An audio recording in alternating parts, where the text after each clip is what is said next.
बातमी आहे पुढची नाशिकमधून। नाशिकच्या तपोवन परिसरामध्ये प्रस्तावित असलेल्या वृक्षतोडीच्या मुद्द्यावर राष्ट्रीय हरित लवादानं महत्त्वपूर्ण निकाल दिला। नाशिक महानगरपालिकेला हा मोठा दणका मानला जात असून कायदेशीर प्रक्रिया पूर्ण झाल्याशिवाय एकही झाड न तोडण्याचे स्पष्ट आदेश हरित लवादानं दिलेत।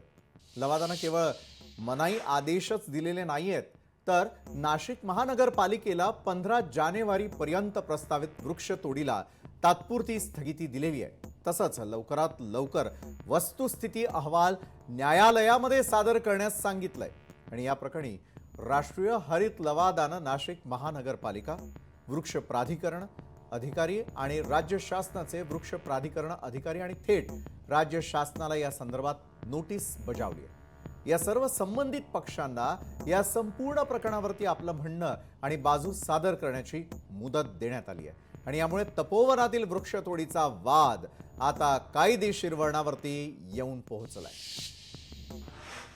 बरं, हे सगळं काही सर्व सुरू असताना नाशिकला आणखी हिरवगार करण्याच्या उद्देशानं हैदराबादमधील राजमुंद्रीमधून तब्बल 15,000 झाडं नाशकात दाखल होत आहेत। हा प्रकल्प मंत्री गिरीश महाजन यांच्या विशेष पुढाकारातून साकारला जातोय।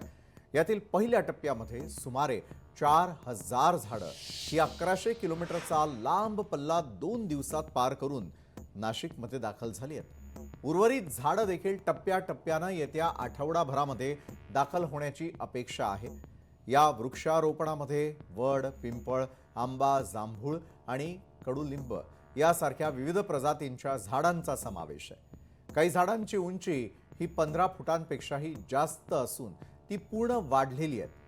नाशिकमध्ये एक मोठा ग्रीन बेल्ट तयार करण्याचा मंत्री महाजन यांचा प्रयत्न सुरू आहे आणि या मोहिमेअंतर्गत पुढील सोमवारी पर्यावरण प्रेमी आणि विविध सामाजिक संस्थांच्या सहकार्यानं या झाडांची लागवड सुरू केली जाणार आहे।